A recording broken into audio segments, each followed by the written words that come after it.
tardes, o si prefieren hola a todos. Veo que prefieren hola a todos.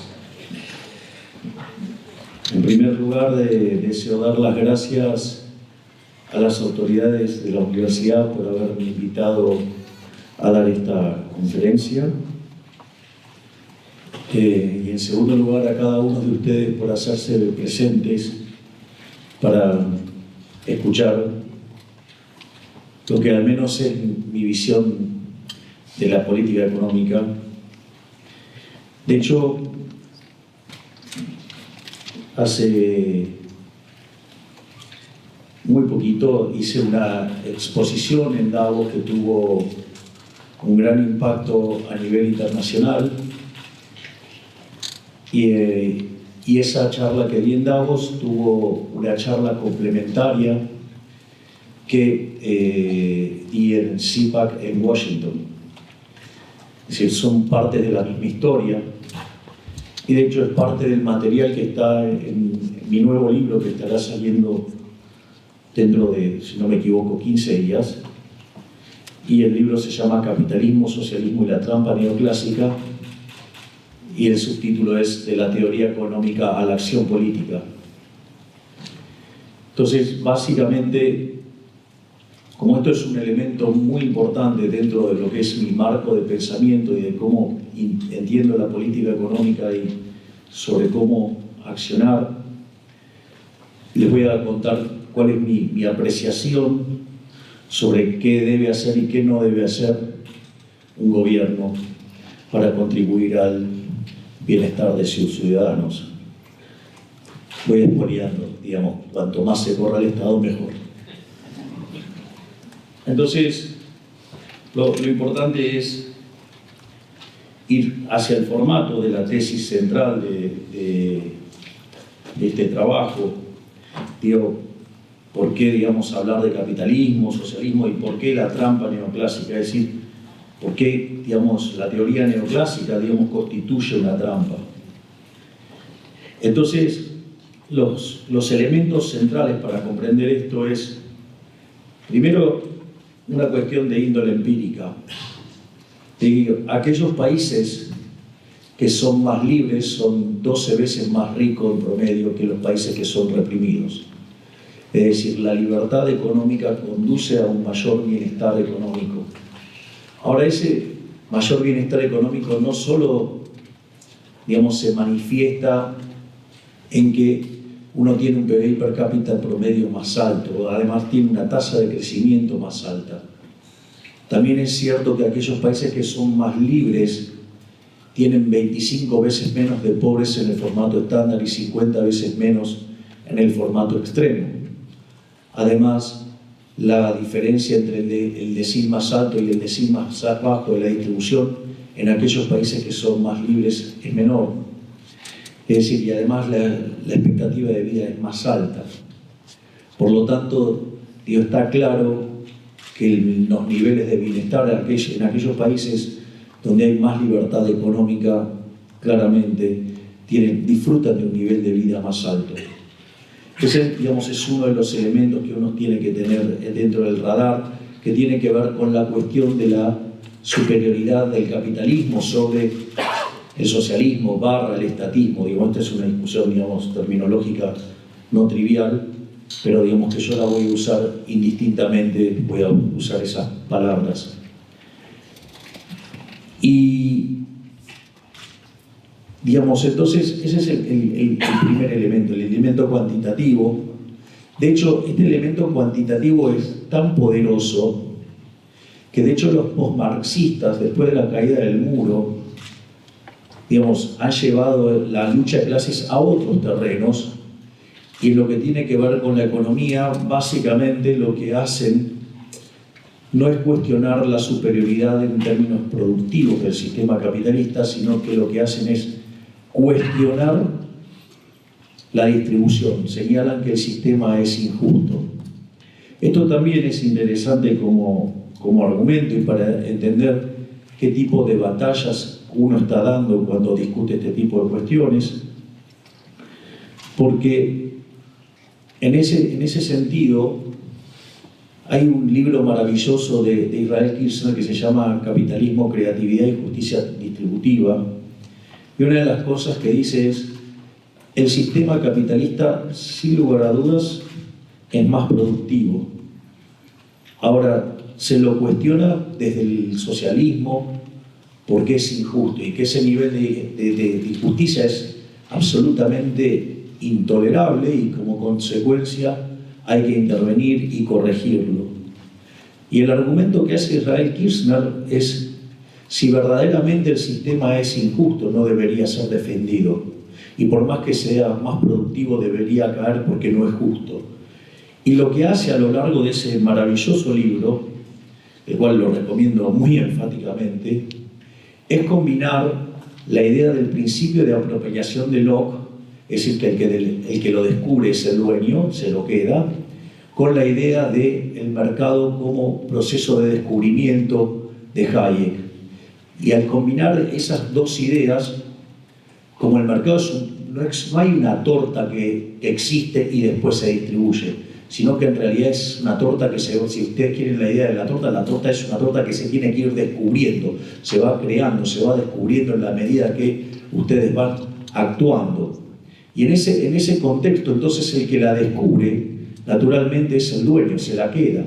Y por lo tanto, ese es el argumento que utiliza para probar que el sistema capitalista no solo es más productivo, sino que además es el único sistema justo que conocemos. Entonces, digamos, parte de la discusión también va por ahí.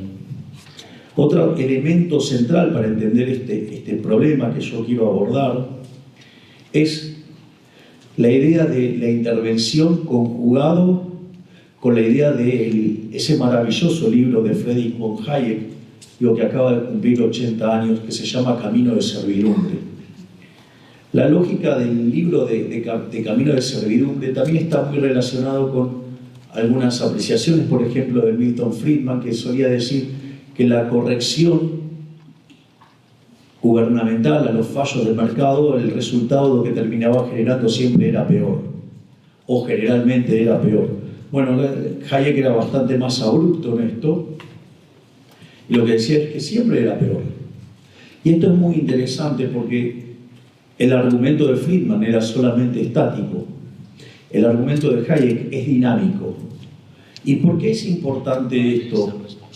Porque frente a una situación donde algún político identifica un supuesto fallo de mercado, en rigor, la verdad es que la corrección de ese supuesto fallo de mercado conduce a una situación mucho peor que la que teníamos originalmente. Y en general los políticos suelen ser muy arrogantes. Por eso, digamos, siempre cito con bastante frecuencia lo que fue la última obra de Hayek, La fatal arrogancia. Y en lugar de considerar que eso está funcionando mal como consecuencia del accionar del gobierno, lo que hacen es ir por una solución todavía muchísimo más violenta que consta en intervenir más. Y ese cúmulo de intervención lleva a que cada vez haya más presencia del Estado. Y esa mayor presencia del Estado tiene como contraparte la pérdida de la libertad. Y cuando esto entra en dinámica nos encontramos con situaciones de mayor estatismo. Es decir, le estamos abriendo las puertas al socialismo. Y el socialismo tiene distintos pelajes, no necesariamente tiene que ser la cara más absurda y cruel del socialismo, digamos, llamada comunismo, digamos, y que ha sido un fracaso en lo económico, en lo social, en lo cultural, y además asesinaron a 150 millones de seres humanos. Tienen otras caras como en el caso del fascismo, ¿sí? El propio Mussolini decía, él era socialista y estaba abiertamente en contra del capitalismo de libre empresa, y decía, dentro del Estado todo, fuera del Estado nada, y todo aquel, digamos, que esté contra el Estado pues será el enemigo. Digamos, y de hecho una de las ramificaciones del fascismo tuvo lugar muy cerca, digamos, que fue el nazismo, que es otra vertiente más del socialismo, por más que los socialistas lo nieguen, porque una de las cosas que pasa con el socialismo es que luego del desastre que causan, ellos lo que van a decir es que nunca eso fue socialismo. Entonces, y también tienen otras versiones más light, digamos, o tienen, no sé, los socialdemócratas son tan peligrosos como cualquiera de estos, o les diría que lo son más, porque en realidad bajo una determinada pátina, una determinada máscara, son los que están abriendo las puertas de la intervención y del avance del Estado sobre la libertad individual. Y acá es donde juega un rol central, básicamente, la economía neoclásica. El punto central que yo quiero levantar es que aun cuando ustedes tengan economistas libertarios, o sea, verdaderos libertarios, entonces, cuando adhieren a las premisas de la economía neoclásica, terminan siendo absolutamente funcionales al socialismo. Es decir, esto es un tema, digamos, no menor, porque, miren, una de las locuras más grandes que a mí me ha pasado de ver con este tema es que ¿qué es un modelo? Un modelo es una representación simplificada de la realidad. Es decir, como la realidad es muy compleja, ustedes construyen un modelo justamente para tratar de entenderla y capturan los elementos más importantes y dejan las cosas menos relevantes afuera y de esa manera, es decir, imagínense que ustedes quieren ir de un lado al otro. Bueno, ahora tenemos los GPS y esas cosas, digamos, para andar en el auto, pero digo, los señores mayores, como mi caso, digamos, usábamos mapas. Imagínense un mapa de escala 1 a 1. ¿De qué le sirve un mapa de escala 1 a 1? Eso es una cosa absolutamente ridícula. No sirve para nada, porque en el fondo no les resuelve el problema. Entonces, ¿qué es lo que hace un mapa? Un mapa simplifica y deja la información relevante a la luz de la necesidad que ustedes tienen, que es ir de un lado al otro. Un modelo hace lo mismo. Eso es un modelo, es una representación simplificada de la realidad. Y la realidad es que cuando ustedes, la realidad, no mapea con el modelo, ¿qué es lo que haría una persona razonable? Cambiar el modelo. ¿Y qué es lo que hacen los neoclásicos? Se enojan con la realidad y la llaman fallo de mercado. Entonces, al llamarlo fallo de mercado, consideran que el problema es la realidad y por ende intentan por la fuerza corregir esa realidad a la realidad que ellos consideran arrogantemente que debería ser. Y eso genera daño, no solo que genera un daño presente, sino que además causa daños en términos intertemporales. Digamos, había una frase maravillosa de Milton Friedman que dice: no hay nada más permanente que un aumento de gasto público, porque todas estas intervenciones en general conllevan aumento de gasto público. Y ahí es más, están condenados a la tiranía del statu quo, porque están los que se benefician de las intervenciones y los que proveen las intervenciones y que después no quieren cambiarlas. Entonces, básicamente, eso es una de las cosas. ¿Y qué es lo que hace? Este sistema neoclásico, esta forma de pensar, lo que habilita es la intervención de los mercados. Y al habilitar la intervención de los mercados, habilita el crecimiento del Estado en la economía y la pérdida de la libertad. Y por ende, los neoclásicos, aún siendo libertarios, siguen siendo un problema para el sistema. Por eso en algún momento, cuando arranco mi charla en Davos, digo: Occidente está en peligro. Porque la realidad, estamos cada vez avanzando en dosis crecientes de intervención. Entonces,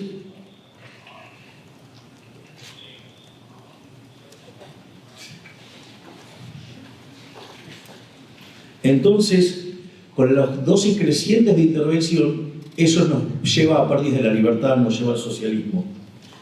En este sentido, uno podría entonces empezar a encontrarse frente a dos escuelas de pensamiento.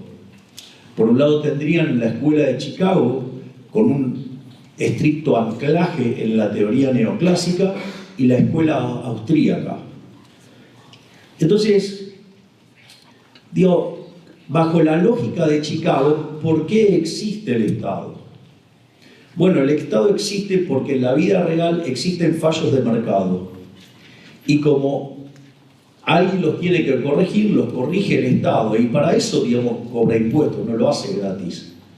Entonces ustedes conceden algo de su libertad, ¿sí?, para financiar al Estado y que el Estado corrija estos fallos de mercados, donde supuestamente, digamos, se supone que vamos a estar mejor.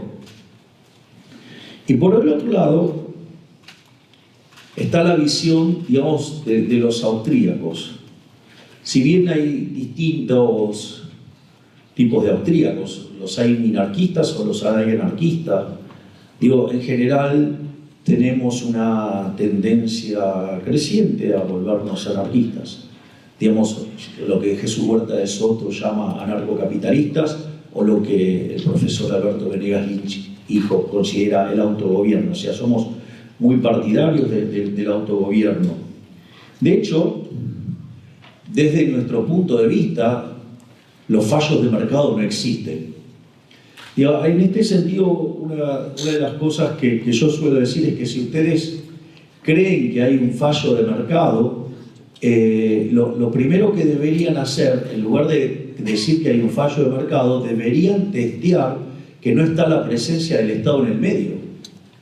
Porque si está el Estado en el medio, ¿por qué le vamos a echar la culpa al mercado, digamos, de una imperfección que está causando la presencia del organismo de coacción, digamos, institucionalizada, digamos, el monopolista de la violencia que es el Estado? Entonces, digo, parece, digamos, como bastante raro, digamos, echarle la culpa al mercado cuando en realidad está el Estado metido en el medio. Y en ese sentido, mi recomendación es que primero se fijen si está metido el Estado en el medio. Y si no está metido el Estado en el medio, hagan de vuelta el análisis porque está mal. Es una cosa de así como fundamentalismo del mercado. Es decir, porque lo primero que hay que entender, ¿qué es el mercado? Es decir, si ustedes creen que, digamos, o sea, el mercado es tirar un par de dibujitos, o sea, una curva de oferta y una curva de demanda, bueno, digo, si creen que ese es el mercado, digamos, eso es una linda alegoría, pero de ahí a que eso sea la definición de mercado es bastante alejada. Desde nuestra perspectiva, o al menos desde la mía, el mercado es un proceso de cooperación social donde se intercambian voluntariamente derechos de propiedad. Digo, esa es la clave.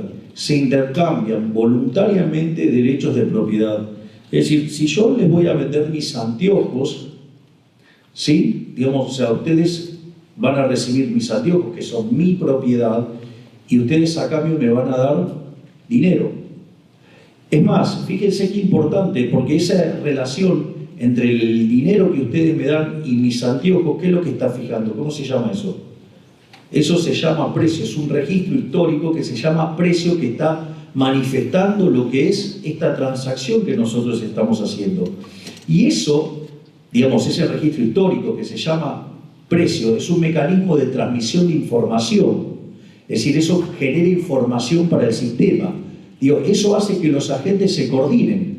Algunos actuarán como oferentes, es decir, a ese precio algunos estarán dispuestos a ofrecer anteojos y otros estarán dispuestos a vender anteojos.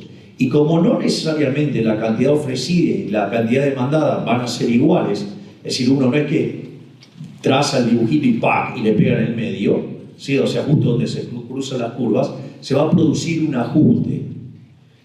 Es decir, digo, qué sé yo, hay modelos más divertidos, digamos, cómo surge todo este proceso, digamos, y modelos que lo son menos, pero lo importante es que entonces el precio es un mecanismo de transmisión de información, coordinación y ajuste. Y vean que esto ocurre básicamente, ¿por qué? Porque en el medio está una de las instituciones más importantes del capitalismo de libre empresa, que es la propiedad privada. Es decir, no es lo mismo si yo voy a vender estos anteojos siendo míos que siendo de otros. Si son de otros, ¿qué me importa? Son de otros. O sea, cualquier cosa me viene bien. Ahora, si son mis anteojos, claramente es distinto. Me acuerdo que durante la campaña, cuando hacía este ejemplo, usaba un ejemplo muy divertido, que era, decía, bueno, te vendo mis anteojos y te los cobro $250.000. Entonces alguien decía, no, bueno, pero eso podría ser un disparate. Y le digo, bueno, lo que pasa es que él viene del tiempo y sabe que soy el próximo presidente de los argentinos, con lo cual ahora vale nunca otra cosa. Claramente, digamos, o sea, hay mucha gente tratando de buscar, por ejemplo, mis camperas. O sea, el otro día vino un amigo mío que es economista y además es historiador y encuentra esa campera que yo usaba durante la campaña que tenía en la parte de arriba azul. Dice, esto es algo histórico, si esto me lo llevo, esto vale un montón de guita ahora. Tiene razón. O sea, yo solamente me acoté a los anteojos porque sin las muletas oculares se me resulta bastante difícil. Es más, de hecho, días atrás he recibido la crítica muy torpe, muy rudimentaria por parte de un senador que además encima es economista. Entonces se estaba quejando porque los repelentes, digamos, o sea, de mosquitos, estaban subiendo mucho de precio. O sea, hay una epidemia de mosquitos, hay un montón de mosquitos como consecuencia de la campaña que no se llevó a cabo el año anterior. Entonces, sí, claro, hay mosquitos porque no se hizo... Cosa que pasa siempre después de los años electorales. Parece que la política, digamos, pone la atención en cualquier otro lado y en ese contexto, digamos, al otro año hay epidemia de mosquitos, el famoso dengue. Entonces, este torpe y mediocre y pésimo economista, para ser bastante educado, decía que eso es para que el presidente que cree que no existen los fallos de mercado, acá tenemos un claro fallo de mercado, y esto, digamos, o sea, como el Estado tiene más información, tiene que corregirlo el Estado. Un conjunto de estupideces verdaderamente fenomenales. Es decir, Hayek se estaba retorciendo en la tumba mientras le escuchaba a este muchacho. Digo, lo primero que habría que entender es, che, hay un elemento que hace que se dispare la demanda. Lo normal que sería que suba el precio. Sería lo bastante lógico. O sea, ¿cómo, digamos, un economista se va a quejar de que dado un stock, sí, si aumenta la demanda, el precio suba? Digo, lo primero que debería ser, che, este economista es medio raro, si no. Digo, por no decir otros adjetivos un poquito más ásperos. Ahora, no solo eso, sino que además, una cosa que uno tendría que chequear es que, si quiere decir que eso es un fallo de mercado, que me parece que eso no entra en la categoría de fallo de mercado, o sea, parece que el chico está flojo de microeconomía. Al margen de eso, si el mercado no responde rápido, tendríamos que ver si no está metido el Estado en el medio. Y adivinen qué cosa, había una prohibición de importar justamente los repelentes. Es decir, que el problema estaba ¿dónde? En las restricciones cambiarias que había dejado el gobierno anterior porque no permitían importarse repelentes. Obviamente, digamos, ¿qué hicimos? Abrimos las importaciones y aparecieron los repelentes, el sector privado lo resolvió solo. Y es más, si no hubiéramos hecho eso, además había una empresa que estaba dispuesta a comprar una parte de una empresa que pertenece al ejército y resolver el problema también. Es decir, con lo cual, digamos, claramente el mercado sí lo podía resolver. Entonces, vean que en la medida que se mete el gobierno e interfiere con impuestos o demás regulaciones, la propiedad privada, eso impacta en el precio y por ende el sistema no funciona como corresponde. Si ustedes toman el socialismo en el caso extremo, digamos, donde no hay propiedad privada, al no haber propiedad privada, ustedes no pueden hacer cálculo económico, el sistema queda a la deriva y conduce a la pobreza, a la miseria, que es básicamente la tesis central del libro Socialismo de Ludwig von Mises, quien en 1922 anticipó lo que pasaría en 1989, que es la caída del muro. Y les cuento, aplastó a los zurdos, no al lado razonable de la vida. Digamos, eso como... Vean cómo, digamos, o sea, todo el tiempo aparecen este tipo de cosas. Pero claro, es interesante porque también en todo esto entran los incentivos, porque obviamente este muchacho, digamos, defendía, digamos, que se vendieran las vacunas. Ahora, miren qué interesante, porque para que las vacunas sean efectivas, ustedes tienen que tener la segunda dosis. Si se aplican la primera hoy, la segunda se la tiene que aplicar de a 3 meses y los mosquitos para ese momento ya habrán desaparecido, porque de hecho en este momento ya está desapareciendo, ya pasó el pico. Es decir, ¿qué sentido tiene? Ninguno. Y además, no solo eso, sino que además la vacuna solamente está terminada en la fase 3. Es decir, y está entrando en fase 4, es decir, recién se está empezando a probar en humanos para ver que no tenga efectos colaterales. Pero claro, digamos, los laboratorios que tienen esas vacunas tienen mucho interés que se apliquen.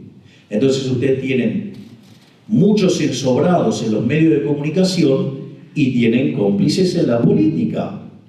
¿Acaso este chico que estaba bregando por la intervención del Estado y la provisión de vacunas tendrá algún interés? Si leemos los austríacos, ya sea de von Bauer, o leemos a Murray Newton Rothbard, puede ser que encontremos cosas interesantes. O sea, puede ser que tenga algún tipo de interés en que esto fluya como negocio. No sé, sabremos después. Digo, está claro que muchos periodistas y especialistas que hablan en los medios sí tienen intereses. Por ejemplo, hay un señor que defiende mucho esto de la vacuna y sucede que el hijo trabaja en el laboratorio que provee la vacuna. No sé, al menos sospechoso. Y, por ejemplo, hay otro que está en otro canal de noticias y habla todo el tiempo de esto, que justamente tiene un vacunatorio de esto. Bueno, esa es la vida real. Entonces, estas son las cosas interesantes. Ahora, si entonces en este marco, en donde los neoclásicos, cuando la realidad no se mapea con el modelo, lo llaman fallo de mercado y generan intervención, y esa intervención genera mayor presencia del Estado, y eso lleva inexorablemente a un aumento de la presencia del Estado en la economía y la destruye. Tengo un ejemplo bueno de esto. ¿Saben cómo se llama? Argentina. Digo, arrancó el siglo XX siendo el país más rico del mundo, hoy es 140. En ese sentido, no es que, digamos, vengo a contarle de algo que no conozco, vengo a contarles de un lugar que padece toda esa intromisión, donde en realidad nosotros somos las víctimas más emblemáticas de Gramsci. Gramsci decía que para meter el socialismo en una sociedad tenía que meterse en los medios de comunicación, meterse en la cultura, ¿sí? Y meterse en la educación. Y desde ahí impregnar a la sociedad del socialismo. Y que además esa es la base de la estrategia del Foro de San Pablo. Y fue bastante exitoso el Foro de San Pablo en esa estrategia, porque en Argentina tuvo como presidentes a Néstor Kirchner, 2 mandatos de Cristina Fernández de Kirchner y Alberto Fernández, digamos que se fue liderando el Grupo Puebla, que es la versión nueva. En México, por ejemplo, está López Obrador. En Uruguay estuvo Tabaré Vázquez, estuvo Pepe Mujica. En Chile estuvo Lago, Bachelet, Boric. En Paraguay estuvo Lugo. En Bolivia Evo Morales. Ahora, digamos, en Colombia Petro. En Perú estuvo Castillo. En Brasil estuvo Lula y Dilma Rousseff. Es decir, así, en España, digamos, está Sánchez. Es decir, que en definitiva son sumamente efectivos en sus estrategias. Y no hablar de los casos sangrientos como Cuba y Nicaragua. Por lo tanto, digamos, uno se lo debería tomar mucho más en serio este tipo de cosas. Son mucho más peligrosos de lo que uno cree. Y en ese sentido, entonces la idea es, bueno, ¿y cómo rastreamos esto? ¿Dónde apareció el problema en el sistema neoclásico para que se genere esta monstruosidad? Y, digamos, esta segunda tesis, que es la que tiene que ver con rastreando el origen del problema, tiene que ver con lo que es la interpretación paretiana, o sea, ni siquiera de Pareto, sino, digamos, economistas de mediados del siglo XX que hicieron una interpretación paretiana sobre la idea de la mano invisible, donde esa idea de la mano invisible, hecha por los teóricos del equilibrio general, está en conflicto con la idea de la mano invisible, con la idea de la fábrica de alfileres. Entonces, si estamos considerando que el problema deriva del conflicto entre la fábrica de alfileres y la mano invisible, entonces eso requiere que vayamos a revisar la contribución de papá, o sea, de Adam Smith. Entonces, en ese sentido, de hecho, es uno de los fallos del mercado que presenta la teoría neoclásica. La teoría neoclásica presenta como fallo de mercado, uno de los fallos de mercado se llama no convexidades. Es decir, las no convexidades es lo que se suele llamar estructuras de mercado, digamos, concentradas: monopolio, oligopolio, duopolio, monopsonio, duopsonio, o sea, todo ese tipo de monopolios bilaterales. Digo, es lo que empiezan a estudiar en el libro de microeconomía después del caso de la competencia perfecta. Después, por ejemplo, otros tipos de fallos de mercado están los bienes públicos, las externalidades, la información asimétrica o los fallos de coordinación. Eso sobre el final de la charla, digamos, los voy a abordar. Pero, digamos, me parece más divertido arrancar con el tema de los monopolios, la idea de la fábrica de alfileres y todo eso. Digo, cuando ustedes básicamente repasan la obra de Adam Smith, desde mi perspectiva, digo, porque cada uno, digamos, tiene distintas opiniones sobre lo que es la contribución de Adam Smith, digamos, yo en este momento voy a estar haciendo referencia al segundo libro de Adam Smith, que se llama Investigación sobre la naturaleza y las causas de la riqueza de las naciones. Desde mi perspectiva, ese libro es un libro que tiene las bases que nos permite entender el crecimiento económico. Es decir, básicamente Adam Smith se adelantó más de 200 años a lo que descubrimos los economistas en materia de crecimiento económico. Y en ese sentido, básicamente, lo primero que desarrolla y que es fundamental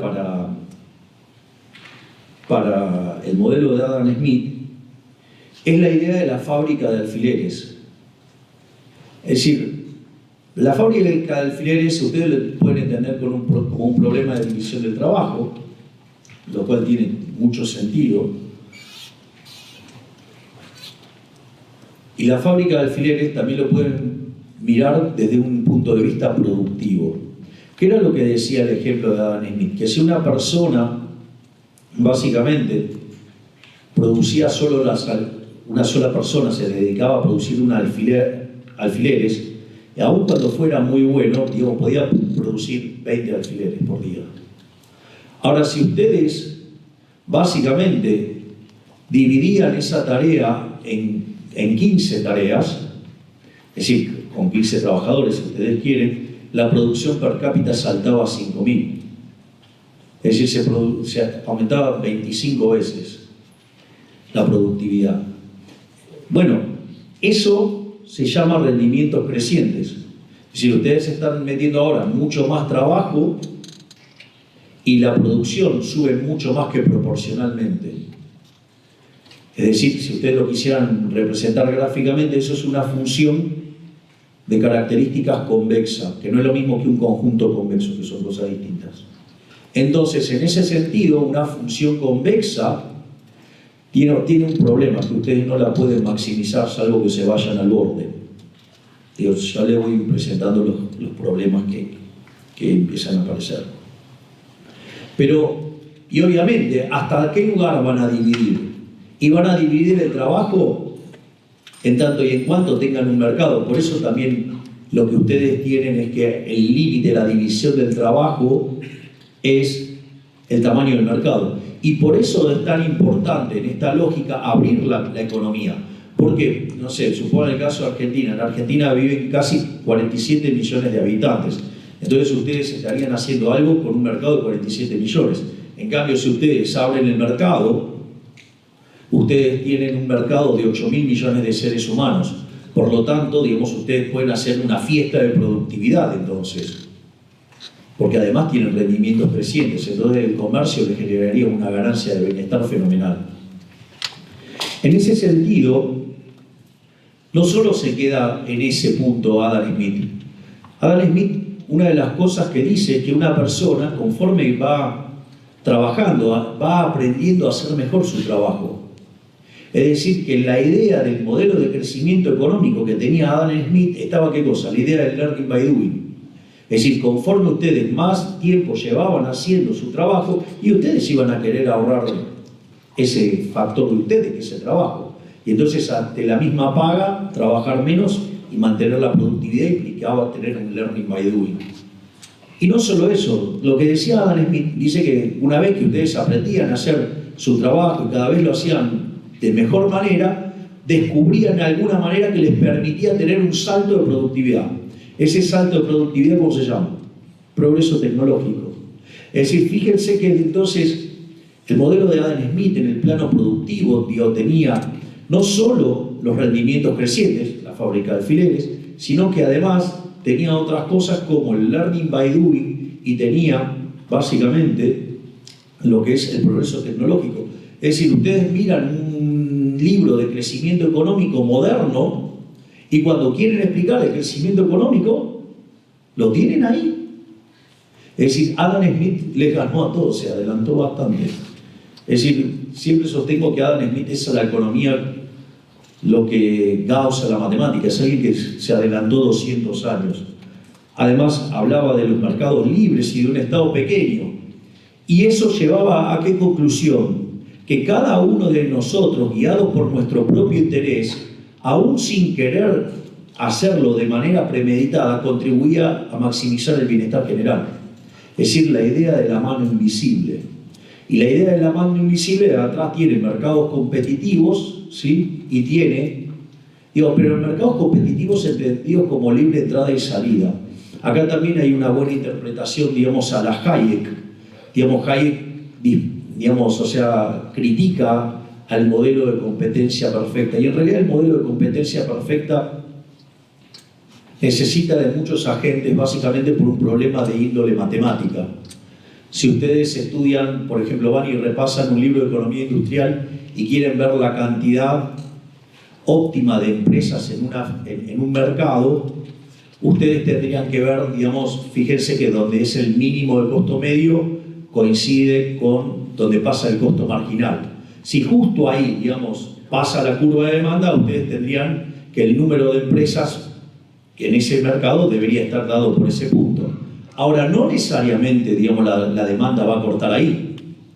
Es decir, entonces ustedes van a tener función y entonces cuando salen de ahí, el precio deja de estar guiado por el costo marginal, digamos, y pasa a estar más guiado por el costo medio, digamos, para cuando quieren comparar si van a agregar o no una planta más o si va a haber una firma más o no.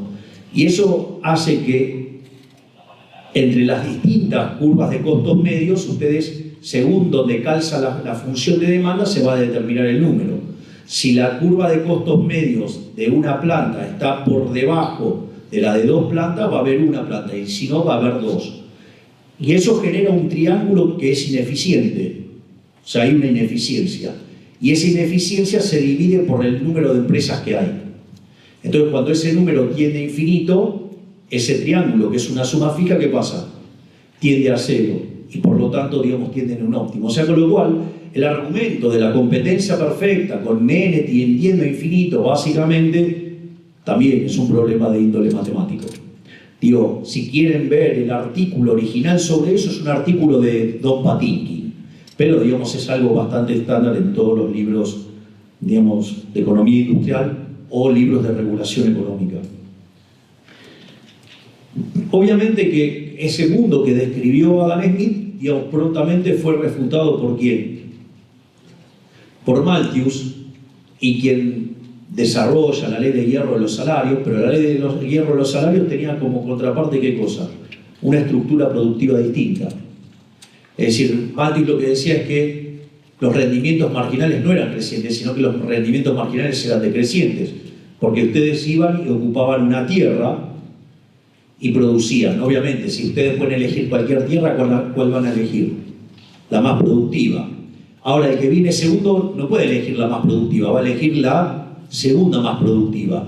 Entonces, aun cuando los dos trabajaran igual, la productividad del segundo era menor, es decir, la productividad marginal era decreciente. La realidad es que si ustedes miraran la evidencia empírica entre el año 0 y el año 1800 de la era cristiana, ¿saben qué? Malthus tenía razón. El problema es que a partir de ese momento, digamos, el mundo cambió sustancialmente. Y fíjense que esto es lo que en crecimiento económico se llama el palo de hockey. Ustedes lo pueden ver en los estudios de Angus Madison. Si ustedes se fijan entre el año 0 y el año 2000, ustedes tienen que entre el año 0 y el año 1800 el producto per cápita solo subió 40%. Todo concentrado en el siglo XVI, es decir, después del descubrimiento de América. Con lo cual la tasa de crecimiento anual compuesto del producto per cápita era 0,02%. Es decir, ustedes para duplicar el PBI necesitaban 3.500 años.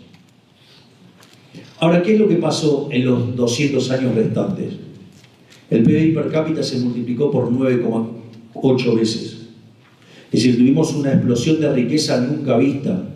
Es decir, hoy, hasta, digamos, los propios emperadores de muchos años atrás envidiarían el nivel de vida de las clases medias y en algunos casos de algunos países hasta de las clases bajas. Entonces, en ese sentido, y ustedes tienen que en esos 200 años la población se multiplicó por 7 u 8 veces. Es decir que cuando ustedes miran la realidad hay rendimientos crecientes, es decir, el que la vio verdaderamente fue Adam Smith, porque fue el que vio lo que venía para adelante. Obviamente, digamos, en la línea de Malthus, digamos, escribieron Ricardo, John Stuart Mill, Marx. Es más, cuando aparecen los neoclásicos, cuando aparece, digamos, la teoría subjetiva del valor, con Menger, Gibbons y Walras, tampoco se alejaron de la idea de los rendimientos marginales decrecientes. Pero sucede que, entrado el siglo XX, se empiezan a dar cuenta que había algo que se llamaba crecimiento económico, es decir, estaba empezando a haber crecimiento económico. Es decir, durante el siglo XIX se produce una fuerte aceleración de la tasa de crecimiento. De hecho, de 0,02 salta a 0,66. Una parte es explicado por las mejoras en las condiciones de vida y otra por la mayor productividad. Entonces empiezan a darse cuenta que había otra cosa y que la teoría económica no lo podía explicar como en su formato. Y ahí es donde aparecen las contribuciones de Alfred Marshall y Alvin Young, que empiezan a discutir el tema de cómo generar crecimiento en ese formato neoclásico en el que trabajaban, con una función de producción que tenía el formato que había propuesto Malthus. Entonces, en ese sentido, por ejemplo, van a encontrar una frase célebre de Marshall respecto al capital humano. O sea, ya la idea de capital humano la presenta Marshall a inicios del siglo XX y básicamente con eso es lo que trata, digamos, de explicar, por ejemplo, cómo darle crecimiento económico. Y otra parte que también discutían era el hecho de generar externalidades agregadas para que haya rendimientos crecientes. Que dicho sea de paso, estos elementos fueron levantados a mediados de la década del 80 por Paul Romer, digamos, uno de los impulsores de la teoría del crecimiento endógeno, o sea, la teoría moderna del crecimiento económico, digamos, que en 1983 fue tutoriado en su tesis por Robert Lucas Jr., es decir, alguien que, digo, justamente hizo contribuciones maravillosas en la teoría del crecimiento económico. Entonces, digo, ya había ya esta discusión, como tenía que ver con la presencia de monopolios en paralelo, en la micro, por ejemplo, Joan Robinson, ¿qué hace? Desarrolla la teoría del monopolio. En paralelo también aparece Chamberlain, lo que a mí me parece mucho más interesante todavía como enfoque, que hablaba de la competencia monopolística. Es decir, había todo un clima de la época que estaban viendo cómo estos problemas de estructuras de mercado tenían como contraparte rendimientos crecientes y se generaba crecimiento económico. Es decir, el mundo estaba discutiendo eso en las 2 primeras décadas del siglo XX. Pero bueno, digamos, como todas las cosas buenas, en un momento se termina. Básicamente llega la Gran Depresión, y cuando aparece la Gran Depresión, todo... A ver, hasta la llegada de la Gran Depresión, ustedes tienen que lo que hoy conocemos como macroeconomía estaba dominada por lo que se llamaban los enfoques el enfoque wixeliano. Básicamente ustedes tenían un modelo de características intertemporales donde la interacción entre el ahorro y la inversión determinaba la tasa de interés, que no es ni más ni menos que el precio relativo de los bienes presentes respecto a los bienes futuros. A ver, vamos a ponerlo en estos términos. Si la tasa de interés significa el precio relativo de los bienes presentes respecto a los bienes futuros y sube, significa que los bienes presentes están más caros que los bienes futuros. Si están más caros los bienes presentes que los bienes futuros, a mí me conviene sustituir bienes presentes en favor de bienes futuros. Por eso ustedes van a ver que cuando la tasa de interés sube, el ahorro sube. O, puesto en otros términos, cuando la tasa de interés baja, la inversión aumenta. ¿Por qué? Porque quiere decir que los precios futuros son más altos que los presentes y a mí me conviene vender en el futuro más que ahora. Por eso las empresas, ¿qué hacen? Pasan producción del presente al futuro vía inversión. Y en paralelo, en el mercado de dinero se determinaba que el nivel de precios, es decir, la relación entre oferta y demanda determina el nivel de precios. En ese contexto, digo, ustedes tienen 3 escuelas, tienen la escuela sueca, digamos que son los herederos directos de Wicksell, tienen la escuela de Cambridge, Inglaterra, que es donde, por ejemplo, ustedes van a encontrar ahí el case del Tratado del Dinero. Es decir, el case con el cual discute Hayek. Y en paralelo van a tener a la escuela austríaca. En realidad la escuela que dominaba la escena en ese momento era la escuela austríaca. Y la realidad es que cuando ustedes leen la historia monetaria de los Estados Unidos de Friedman y Schwartz en el capítulo 7, o si quieren ir por la cosa más simplificada, leen The Great Contraction, ¿sí? Que es la extracción de ese capítulo. Friedman y Schwartz a George Harrison le dan la paliza del siglo, pero yo no voy a estar justificando lo que hizo George Harrison, pero la realidad es que lo que hizo fue seguir la recomendación que le dijeron. O sea, le dijeron, bueno, deja que el sistema limpie solo, pero se olvidó que habían creado un monstruo que era el sistema de encaje fraccionario. O sea, entonces el modelo no cambiaba con la vida real, digamos. O sea, por eso Mises, Hayek, más tarde Rothbard, iba a hacer tanto énfasis en lo que, digamos, aquí se conoce como banca Simons, o, digamos, el sistema de 100% de encaje para los depósitos a la vista y un mercado, digamos, para lo que tiene que ver a tasa de interés.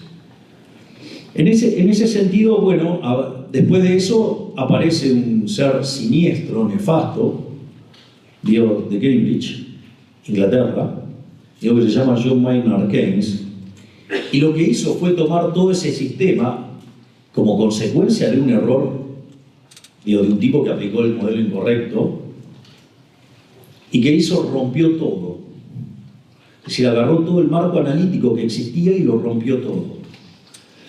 Si ustedes lo miran, esto está en un libro mío que se llama Desenmascarando la mentira keynesiana. Si ustedes lo miran desde una perspectiva matemática, de hecho Keynes era matemático, es brillante lo que hizo. Es decir, agarró el modelo dominante de la época y lo rompió todo, pero no le dejó un hueso sano. Fue una cosa, pero es increíble cuando ustedes lo miran, la sistematicidad para romper el modelo. Ejemplo, yo dije, en el mercado de bienes ustedes en la interacción de ahorro e inversión determinan la tasa de interés, que se llama tasa de interés vexeliana, en realidad es una tasa de interés real, que es un mecanismo de coordinación intertemporal. O sea, era un modelo de características intertemporales, incluía el presente y el futuro. Bueno, en realidad, digamos, eso lo rompe todo Keynes. Porque cuando crea la función de consumo dependiendo del ingreso, es decir, que, digamos, con la idea de la propensión marginal a consumir, digo, eso tiene dos características. Por un lado es una bestialidad conceptual, poner el ingreso dentro de la función de consumo. Si ustedes van y estudian microeconomía, claro, cuando estudian la teoría del consumidor, ustedes van a tener que la función de demanda depende de los precios y del ingreso. Pero eso es ¿por qué? Porque están mirando, ¿qué cosa? Una situación particular de un consumidor. Si ustedes van a equilibrio general, el ingreso desaparece como función. Y si ustedes miran las funciones de exceso de demanda en equilibrio general, solamente depende de los precios. Porque ¿cómo van a estar determinados sus ingresos? Y van a estar determinados por el ocio que venden en el mercado de trabajo, con lo cual es una cantidad que está vinculada al mercado de trabajo, y el salario, y a su vez la participación que tengan en los beneficios de las empresas, que van a estar determinados por la producción y los precios de cada uno de estos bienes. Y esas decisiones, entonces solamente con que entren todos los precios alcanza y sobra. Es decir, es redundante poner el ingreso, no tendría por qué estar. Pero claro, Keynes era matemático, no era economista, y lo único que había estudiado de economía era un curso en Cambridge con Marshall de un semestre, o sea, justamente con el campeón del equilibrio parcial. Y él tomó un problema de equilibrio parcial y lo extendió a equilibrio general. Claro, eso no era trivial, porque eso daba lugar a una monstruosidad llamada multiplicador. El multiplicador, digo, para un político es maravilloso. Es la reproducción del milagro, la reproducción de multiplicación de los panes. Es decir, esto, digamos, claro, digo, porque básicamente ustedes, o sea, es interesante la teoría general, porque todo lo que sea bueno es obra del político y todo lo malo es culpa de los demás. O sea, él psicológicamente tiene un perfil bastante psicópata, ¿no? O sea, todo lo bueno es mío, todo lo malo es todo culpa de ustedes. Es bravo la teoría general. Después, por ejemplo, lo otro que aparece, al margen que el multiplicador es una forma de violar la restricción del presupuesto. Es decir, digamos, el milagro de la multiplicación de los panes no está, digamos, al alcance de los humanos. E intentar hacerlo, digo, bastantes problemas que causa. Miren, si no les cuento las cosas que han hecho en Argentina, creyendo que imprimiendo dinero se podía salir de esta restricción. Es como que ustedes están en su casa, están con su pareja, tienen 2 porciones de tallarines, de fideos, y viene gente. Imagínense que le empiezan a sacar fotocopias a los fideos.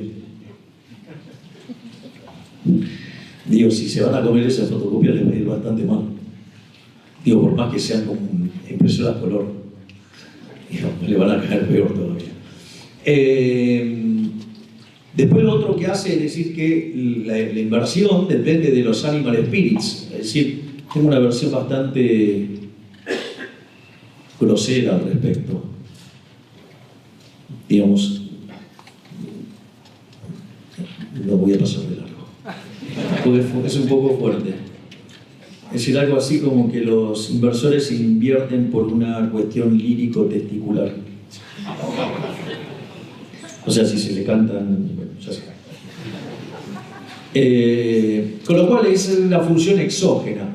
Y de esa manera, ahorro e inversión ahora no determina la tasa de interés, sino que determina ¿qué cosa? El ingreso.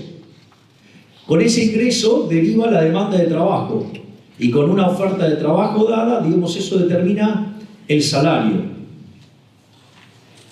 Entonces ahora tiene un problema Keynes, que es necesita determinar la tasa de interés y necesita determinar el nivel de precios. Y solo le queda el mercado monetario. Entonces, ¿qué es lo que hace? Reflota la teoría del valor trabajo y determina los precios como un markup sobre los costos, es decir, un retroceso fenomenal en términos de teoría del pensamiento económico.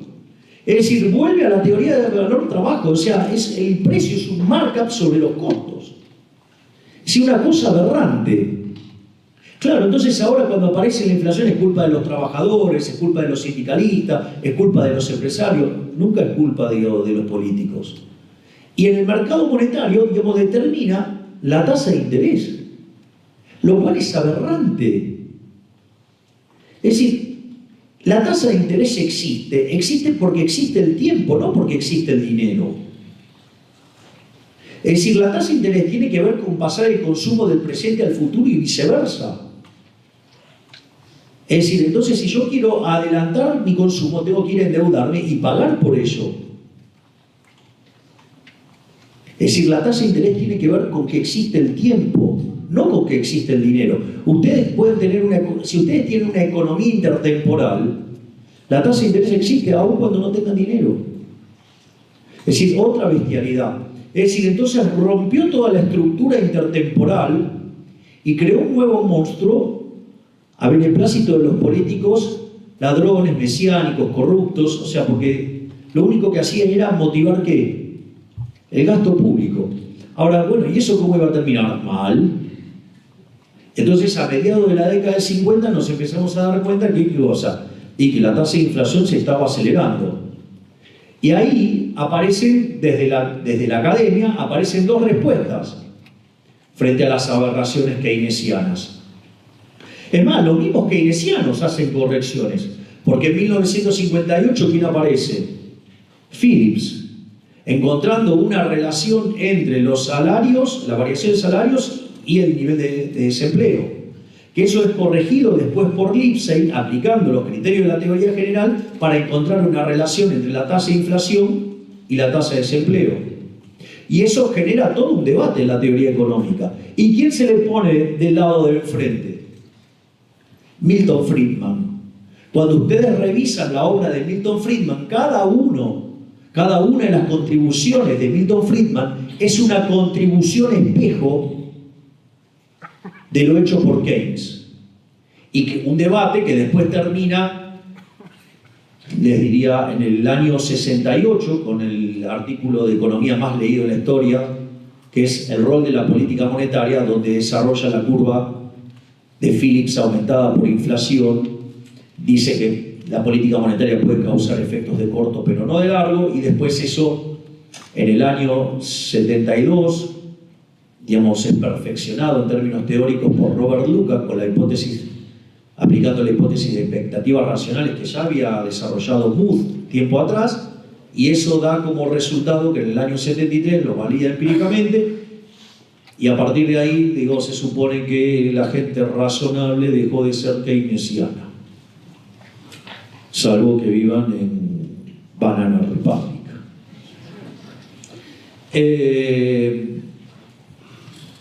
Los lugares donde viven, los que dicen que la inflación es multicausal, puja distributiva, todas esas bestias, bueno, ese zoológico, lo tengo bastante cerca ya. De hecho, vivo en ese.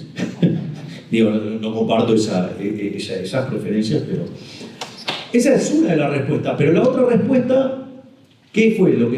Aparecieron los teóricos del equilibrio general.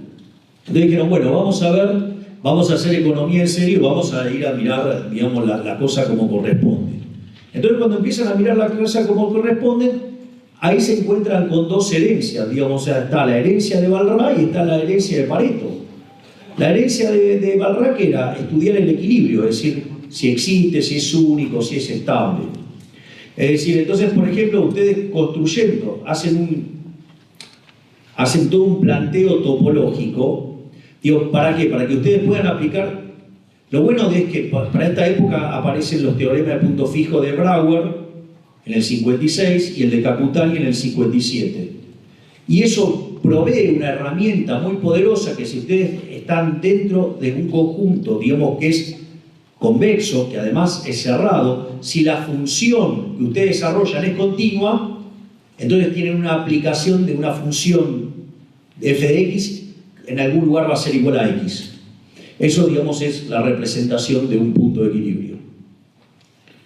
Entonces, en ese sentido, lo que había que construir eran funciones de exceso de demanda que fueran continuas. Entonces, cuando ustedes desarrollan toda la teoría del consumidor, cuando desarrollan toda, digamos, la teoría de la firma, o sea, básicamente el resultado de todo eso, ¿qué son?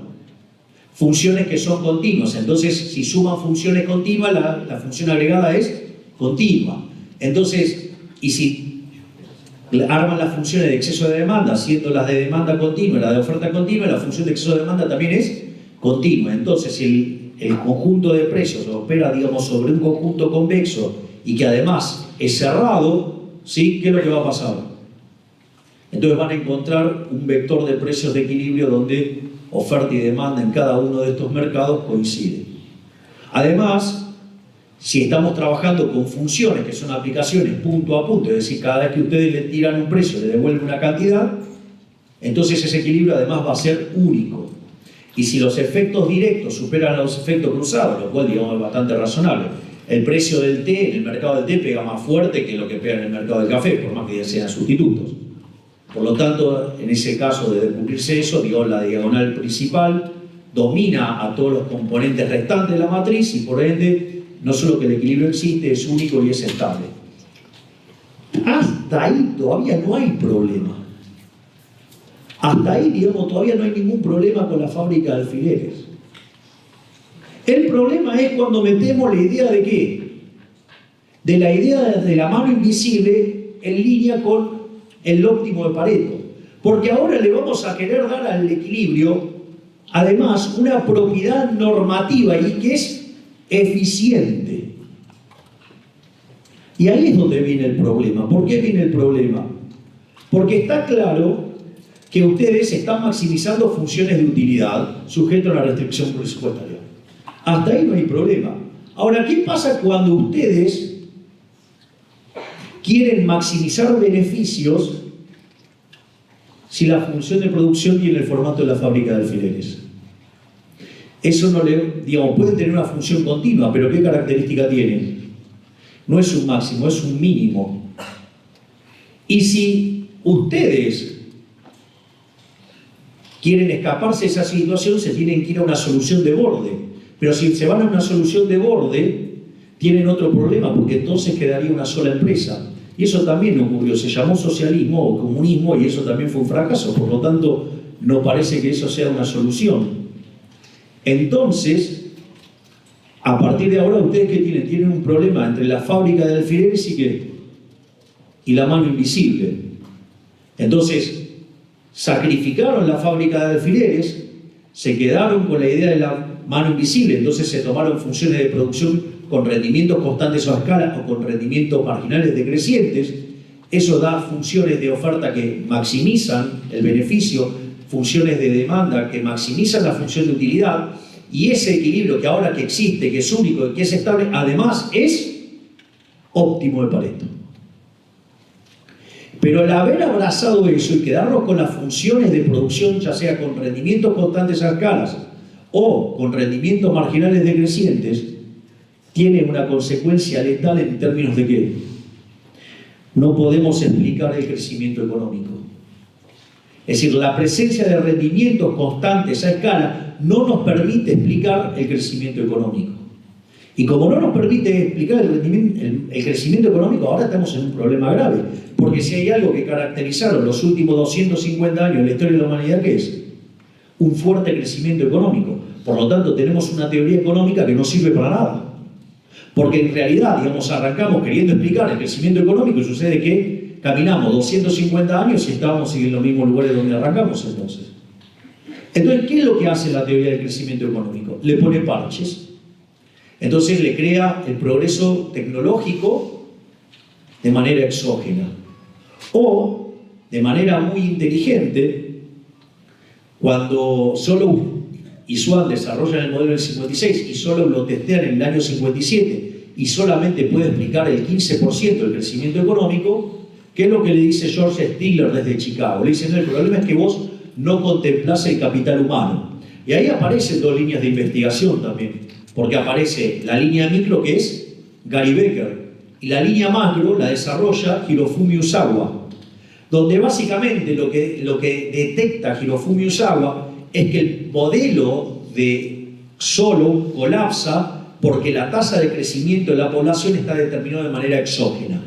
Entonces crea un mecanismo por el cual emparcha eso para meter el capital humano, que también lo mete a dedo, y consecuentemente se puede corregir eso y se puede generar el crecimiento económico. Es decir, que en el fondo los economistas andamos dando vueltas por la vida con todos modelos emparchados porque no queremos arreglar el problema de fondo, que es el problema, digamos, de cómo lidiamos con los rendimientos crecientes. Y ya, digamos, entrando sobre el final, digamos, de esta presentación, vean que esto es muy interesante porque, según la teoría económica, ¿no?, digamos, neoclásica, los monopolios son malos. Es decir, los rendimientos crecientes son malos. Y nosotros acabamos de describir la explosión fenomenal de riqueza de los últimos 250 años. De hecho, hubo que cambiar la definición de pobreza extrema, porque si lo seguíamos haciendo con $1 diario, de 95% de pobres en formato extremo en el año 1800, hoy tendríamos menos de 5. Entonces la pregunta es, ¿cómo puede ser que la teoría económica dice que los rendimientos crecientes son malos, es decir, que los monopolios son malos, y los rendimientos crecientes generaron una explosión de riqueza tan grande en la historia de la humanidad? Entonces la pregunta es, ¿nos enojamos con la realidad o nos enojamos con los modelos? ¿Qué hicieron los neoclásicos?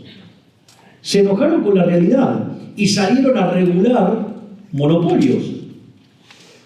¿Cuál sería la conclusión directa de regular un monopolio a la luz de esto? Que van a estar matando los rendimientos crecientes. Y si matan los rendimientos crecientes, van a estar matando el crecimiento económico. Pregunta, ¿cuál es la zona del mundo más regulada de todas? Europa. Consecuentemente, es la zona con menos crecimiento económico. Es decir, están tan abocados por regular, que obviamente le matan a las empresas que los rendimientos crecientes. Y al matarle los rendimientos crecientes, también generan ¿qué cosa? No crecimiento, es decir, terminan matando el crecimiento económico. Ese, digamos, es una de las cosas. Ahora, digo, ¿este es el único efecto ridículo que genera la intervención? Hay otro que también es muy divertido, que es el caso de los bienes públicos. Ustedes, para tener un bien público se necesitan dos características: que no haya exclusión y que no haya rivalidad de consumo. Ejemplo, rivalidad en consumo. Si yo, digamos, me voy a comer un chocolate, si lo como yo, ustedes no lo pueden comer. O sea, ¿qué quiere decir ahí? Que hay rivalidad en consumo. Lo consume uno o lo consume el otro, pero no pueden consumir los dos a la vez. Y el otro es el problema de la exclusión. Si en este momento, digamos, alguien en la sala quisiera iluminar una parte y excluir a los otros, sería bastante complicado, salvo que sea por bloques, ¿no? Pero, digamos, o sea, yo quisiera excluir a alguien de este segmento, a alguien de este o a alguien de este, sería imposible, si no los puedo excluir. Digamos, hay un bien que constituye estas características de consumo no rival y de exclusión imposible, que es el caso emblemático del libro de texto de bienes públicos, que es el caso de los faros. Es decir, un faro, digamos, tiene esas características. O sea, si yo pongo un faro acá y los empiezo a iluminar, si ellos consumen esa luz, ustedes también la pueden consumir. Es decir, no hay exclusión. Es decir, que lo consuma a ellos no quiere decir que ustedes no lo puedan consumir. Y es más, el que provee la luz tampoco lo puede excluir. No es que les da a ellos y a ellos no. No tiene forma de excluirlos. Por lo tanto, está claro que estamos frente a un caso de bien público. Ahí, digamos, o sea, se justificaría la presencia de un bien público. Y eso justificaría la presencia del Estado, la intervención, es decir, el aparato de coacción violenta, esa organización criminal llamada Estado. Digamos, entonces, digamos, estaríamos dispuestos, por la bendita teoría neoclásica, regular monopolios y que nos revienten el crecimiento. Estaríamos dispuestos a que intervengan para corregir este supuesto fallo de mercado que son los bienes públicos. Es muy interesante porque en aquella época en Chicago, donde, digamos, estaba Milton Friedman, había un abogado que le gustaba participar de esas reuniones. Ese abogado que daba clases en la Escuela de Leyes de Chicago se llamaba, que en paz descanse, Ronald Coase. Claro, como él no estaba contaminado con las estupideces que tenemos los neoclásicos en la cabeza, claro, él iba y escuchaba las discusiones. Entonces, por ejemplo, la de los faros. Entonces, ¿qué es lo que hizo Coase? Fue y revisó todos los faros del siglo XIX. Adivinen qué descubrió. Que todos eran privados. Es decir, estaba mal definido el modelo de negocio del puerto. Es decir, yo no proveo un faro porque sí. Es decir, digamos, si yo voy a proveer un faro es porque tengo algún interés para que la gente venga a la tierra. Entonces, ¿qué es lo que pasa? Si yo soy un puerto, si tengo un faro, digo, no solo va a trabajar de día, también va a trabajar de noche. Y por lo tanto voy a mejorar mis ingresos. Aparte, si tengo dado un costo fijo, cuanto más pueda meter de ingreso variable, bajo más fuertemente el costo medio y entonces que mis ingresos aumentan sustancialmente. Consecuentemente, el problema no es que hay un fallo del mercado, el problema es que, de vuelta, se estaba mirando que de manera incorrecta, ¿sí?, el tema del modelo de negocio. Entonces, cuando ustedes empiezan a corregir y mirar este tipo de cosas, se van a dar cuenta que además corregir todas estas cosas implica asumir y saber cosas y manejar determinada información, como por ejemplo las preferencias de todos los agentes de todo el tiempo, sobre todos los bienes, o sea, una cosa verdaderamente, digamos, no solo de los presentes, sino además de los que están por nacer. O sea, requiere una cantidad de información que, digo, por eso Hayek hablaba de la fatal arrogancia, porque implica ser omnisciente, omnipresente y omnipotente, o sea, implica ser y jactarse de Dios. Le digo que muchos políticos se lo creen. Digo, el chiquito digamos que de los repelentes, digamos, o sea, yo me lo imagino diciéndole, che, pibe, esperá, digo, yo te enseño. No le anda lejos a eso. Pero dicho esto, no solo eso, después ustedes tienen otros problemas, no sé, las externalidades. De vuelta, las externalidades en consumo. La externalidad de consumo es un problema de la cabeza de los economistas. ¿Por qué? Digamos, porque tiene que ver con un problema para resolver el sistema de ecuaciones. ¿Por qué? Porque si yo tengo una externalidad de consumo, quiere decir que el consumo de A afecta en el consumo de B. Entonces B no va a definir su consumo hasta que no lo haga A. Pero, digamos, eso puede generar una relación circular de que qué cosa pasa, que no decide ninguno. Pero eso es un problema, digamos, de índole matemática. Puede pasar cualquier cosa, alguien consume y se terminó el problema. Y el otro problema, digamos, que es el de producción, digo, no sé, el caso típico es el caso de la empresa que contamina en el mar, en el agua. Y es cierto, está la empresa que contamina el agua. Ahora, ¿por qué, digamos, lo puede hacer y generar eso y lo hace libremente?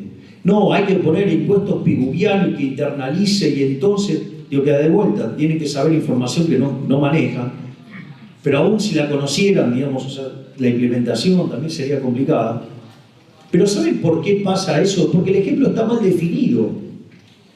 Porque si ustedes tuvieran escasez de agua, y el agua, digamos, o sea, ustedes necesitan el agua porque si no se mueren, ahí el agua va a dejar de tener precio cero. Al dejar de tener precio cero, alguien se va a ocupar de generar, digamos, no sé, agua mineral, por decirlo de alguna manera, o lo que fuera, y entonces cuando la empresa que está arriba le contamine, van a ir y le van a arrancar los dientes de una patada. O lo van a llevar a una corte y lo van a tratar de resolver, digamos, con los abogados. Pero de vuelta, digamos, o sea, fíjense que se justifica la intervención sobre un modelo mal diseñado. Entonces, digamos, nosotros estamos regalando nuestra libertad a los estatistas, a los colectivistas, a los enemigos de la libertad, ya sea o por problemas de diseño matemático o por modelos mal definidos. Digo, yo no entregaría mi libertad bajo ningún punto de vista, pero menos por estas dos estupideces. Digamos, obviamente, digo, podemos seguir con los problemas de información asimétrica, digamos, conocen el modelo de Stiglitz a la perfección. Digo, a ver, si ustedes estuvieran obligando al... el modelo, lo voy a contar porque digo, no tengo por qué asumir que lo saben. El modelo de Stiglitz, ¿qué dice? Que un banco, en la medida que, digamos, o sea, va prestando a una tasa más alta, gana plata, pero no linealmente, sino que cada vez menos que proporcionalmente, porque conforme va cobrando más tasa, va tomando más riesgo. Y entonces ahí se le empiezan a caer los créditos. Entonces, mientras que le suben los ingresos por el efecto de la tasa de interés, cuando se le van cayendo los créditos, eso le compensa. Entonces, el beneficio sube conforme sube la tasa de interés, pero menos que proporcionalmente, encuentra un máximo y a partir de ahí empieza a caer. Es decir, que bajo ningún punto de vista un banco tiene incentivo a dar préstamos por encima de esa tasa en la cual se maximizan los beneficios. ¿Hasta ahí vamos? Y si ustedes, digamos, la tasa de interés fuera más alta, el proceso de selección adversa que le atrae a todos los deudores malos, ¿qué hace? Le genera una quiebra.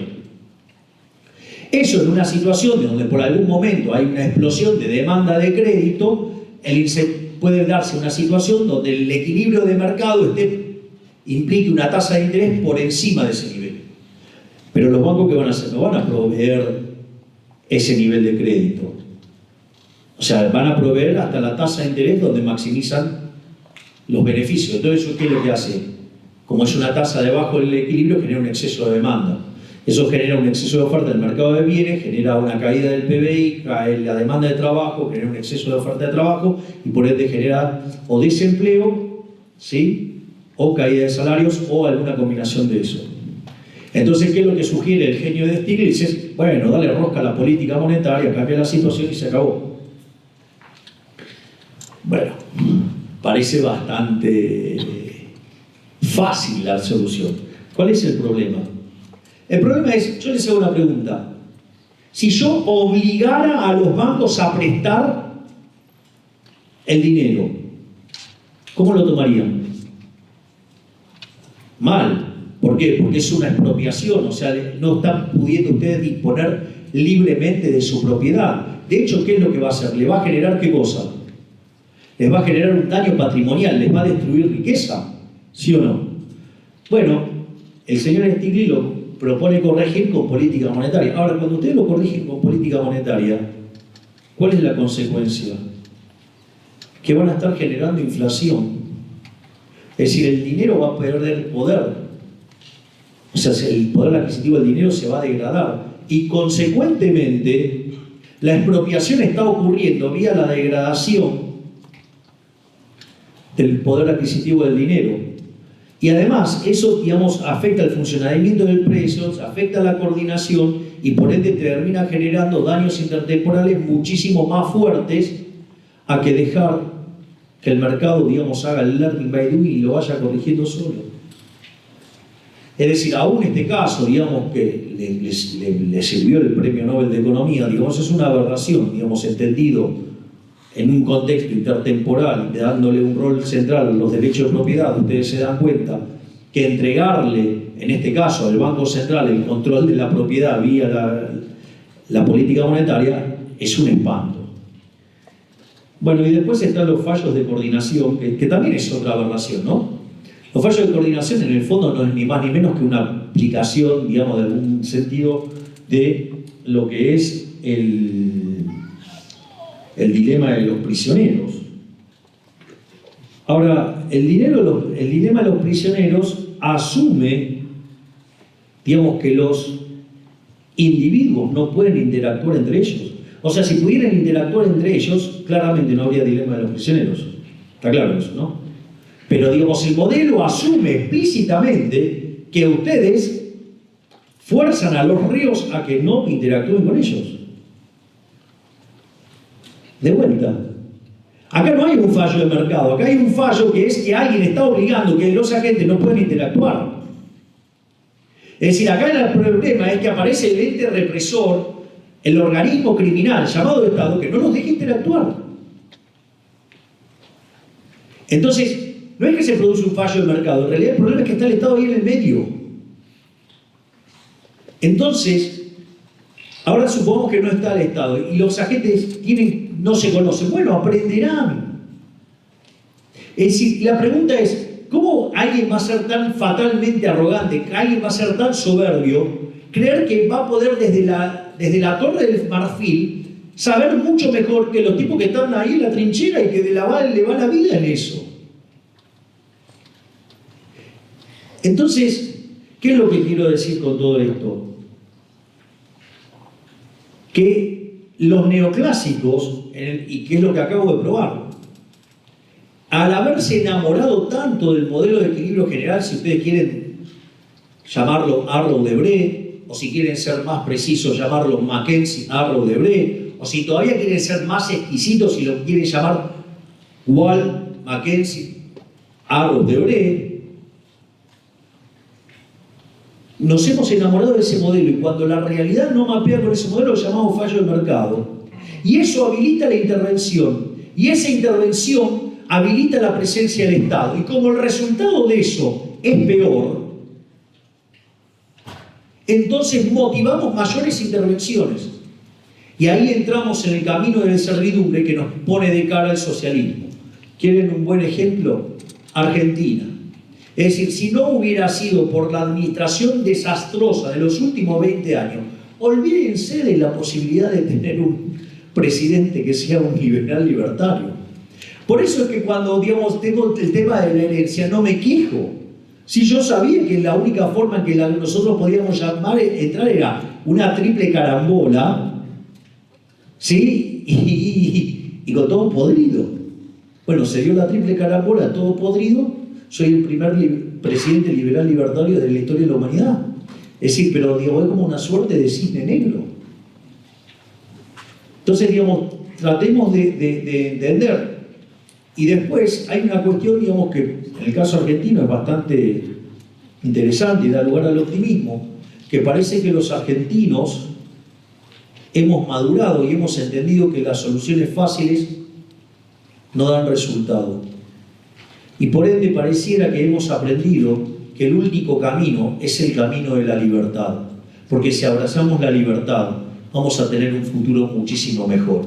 Y si vamos por la senda del colectivismo, vamos a terminar siendo una villa miseria. Muchísimas gracias y ¡viva la libertad, carajo!